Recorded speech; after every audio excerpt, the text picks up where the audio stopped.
Hari ini, mata ketiga akan bincang-bincang sejenak tentang salah satu topik dalam buku The Earth Chronicles atau Riwayat Bumi. Sebelumnya, mata ketiga mengingatkan bahwa video kali ini murni untuk memperluas imajinasi, bukan ilmu populer. Dihimbau untuk menyimak dan menyaksikannya secara bijak. Pertama, dalam buku pelajaran mengatakan bahwa Mesir bersatu sekitar tahun 3100 sebelum Masehi. Kemudian muncul Firaun pertama, yakni Menes, Raja Mesir dari dinasti 1. Pada saat yang sama, mungkin sudah dikonfirmasi dunia sebagai dinasti yang paling awal. Namun apakah begitu faktanya? Di tepi barat sungai Nil di Mesir, ada sebuah situs yang sangat penting, Kuil Edfu, juga dikenal sebagai Kuil Horus, yang didedikasikan untuk Horus, dewa langit berkepala elang, karena ia dianggap sebagai pelindung para Firaun. Dan di tempat ini terdapat sebuah prasasti yang berbunyi, pada tahun 363, penguasa Mesir dewa matahari Ra tinggal di atas tanah bernama Kenu. Sementara itu, negeri kerajaan di sebelahnya yang disebut Uwa bermaksud menyerang kerajaan Ra. Dewa matahari Ra kemudian membawa kapal eksklusifnya menuju ke perbatasan antara kedua negeri kerajaan. Kebetulan, tempat ini merupakan kota kerajaan Horus, keturunannya. Ajaibnya, kapal Dewa Ra tidak seperti kapal pada umumnya yang hanya bisa berlayar di atas air. Menurut legenda, kapal Ra juga bisa berfungsi seperti pesawat terbang. Ketika kapalnya mendarat di kota kerajaan Horus, Ra memberi Horus sepasang sayap.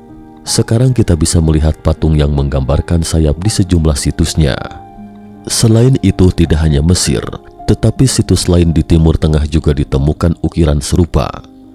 Melihat patung seperti itu, membuat orang bertanya-tanya, benarkah para dewa kuno adalah makhluk luar angkasa alias alien memiliki teknologi tinggi kala itu? Mungkinkah sayap-sayap ini adalah pesawat alien kuno?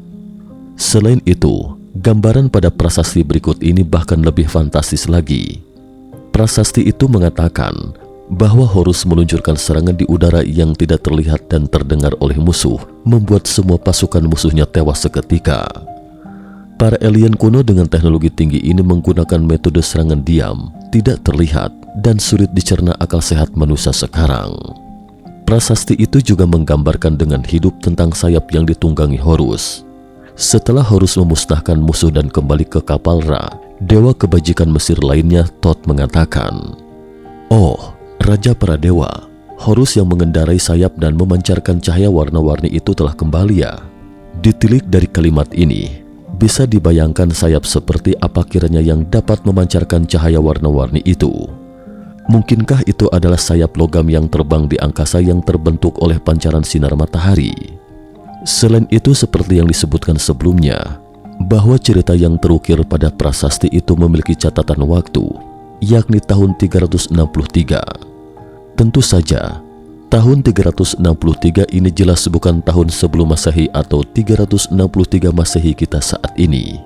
Semua catatan sejarah Mesir umumnya dimulai dengan waktu yang biasanya menunjukkan tahun keberapa pemerintahan Firaun. Misalnya tahun pertama dan tahun kedua Firaun Ramses dan sebagainya. Namun pertanyaannya, catatan ini tidak menggambarkan peristiwa para Firaun, tetapi berupa catatan peristiwa lain, terutama menceritakan tentang perang para dewa. Lalu siapa yang memerintah selama 363 tahun ini? Lagi pula, bagaimana mungkin Firaun manusia biasa memerintah selama 363 tahun?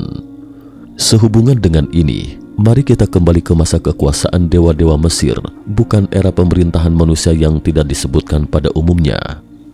Tapi mungkinkah ada periode seperti itu? Terkait ini, perlu disebutkan sesosok orang bernama Maneto atau dikenal sebagai Maneton ini. Ia adalah seorang sejarawan Mesir dan pemuka agama dari Sebenitos. Sekitar 270 sebelum Masehi, ia menulis sejarah Mesir. Ia membagi sejarah Mesir menjadi 30 dinasti dan 3 periode, kerajaan kuno, kerajaan tengah dan kerajaan baru yang masih digunakan di kalangan akademis sampai sekarang. Namun menurut catatannya, sebelum ini masih ada peradaban prasejarah yang luar biasa. Maneto menyebutkan bahwa sebelum awal dinasti Firaun, ada 2 periode pemerintahan para dewa dan 1 periode pemerintahan manusia setengah dewa. Pertama adalah periode pemerintahan 7 dewa kuno Mesir. Setelah itu Mesir mengalami periode kekacauan 350 tahun. Ada 10 Firaun berbeda yang bersaing untuk merebut kekuasaan. Sama seperti 3 kerajaan Tiongkok kuno 208 hingga 263 Masehi, mengacu pada konfrontasi antara 3 kerajaan, Cao Wei, Su Han, dan Tung Wu di akhir dinasti Han Timur. Menurut catatan Manetho, bahwa 7 dewa memerintah Mesir selama 12.300 tahun. Dewa perajin petah memerintah selama 9.000 tahun. Dewa matahari Ra memerintah selama 1.000 tahun. Dewa udara Su memerintah selama 700 tahun. Dewa bumi Geb memerintah selama 500 tahun. Dewa maut Osiris memerintah selama 450 tahun. Saudara Osiris, Set, memerintah selama 350 tahun. Horus putra Osiris memerintah selama 300 tahun. Total 7 dewa ini memerintah selama 12.300 tahun. Manetho menulis bahwa dinasti kedua para dewa terdiri dari 12 dewa penguasa. Dewa pertama adalah Thoth, memerintah 1570 tahun. Dia mengatakan bahwa 19 dewa memerintah selama total 13.870 tahun. Kemudian era pemerintahan oleh 30 manusia setengah dewa yang memerintah Mesir selama 3.650 tahun. Total 49 dewa dan manusia setengah dewa memerintah Mesir selama 17.520 tahun. Selama 350 tahun berikutnya, tidak ada penguasa di Mesir. Ini adalah periode kacau, di mana 10 orang mewarisi posisi dominan. Dan setelah periode ini, umat manusia mendirikan periode Firaun pertama yang memerintah Mesir. Setelah 1,5 abad penemuan arkeologi dan tulisan-tulisan yang tercatat dalam hieroglif, para ahli percaya bahwa dinasti Firaun mungkin telah dimulai sekitar 3100 sebelum Masehi. Di bawah pemerintahan manusia yang hieroglifnya adalah manusia, Mesir Hulu dan Mesir Hilir baru dapat disatukan dan mendirikan ibu kota baru yang disebut Memphis. Daftar Raja Turin, dokumen arkeologi utama tentang kerajaan Mesir, dimulai ketika para dewa memerintah Mesir. Dewa-dewa ini adalah Ra dan Geb, kemudian Thoth, Dewi Keadilan Ma'at, dan dewa-dewa lainnya. Dokumen-dokumen yang berawal dari Ramses II ini juga mencantumkan 38 penguasa manusia setengah dewa setelah penguasa para dewa, 19 pemimpin tembok putih dan 19 pemimpin utara. Pada tahun 1843, kurator Museum Barang Antik Mesir mengumumkan dalam pidatonya di British Museum di London bahwa ia telah menemukan total 330 nama dalam daftar Raja Turin dan fragmennya yang sesuai dengan 330 nama raja yang disebutkan oleh Herodotus. Menurut arkeolog Mesir, bahwa temuan arkeologi sangat mendukung informasi yang diberikan oleh sejarawan kuno bahwa Raja Mesir Menes mulai memerintah Mesir setelah periode kekacauan Mesir yang tercerai-berai semasa pemerintahan 10 penguasa ketika itu. Dan dipastikan masih ada satu masa sebelum Mesir disatukan dan diperintah oleh Horus, Osiris, dan raja-raja lainnya. Namun menurut para cendekiawan yang sulit untuk menerima dewa sebagai penguasa kala itu, bahwa itu hanyalah orang-orang dalam legenda. Hingga akhirnya Mesir dipersatukan oleh umat manusia sekitar 3100 sebelum Masehi.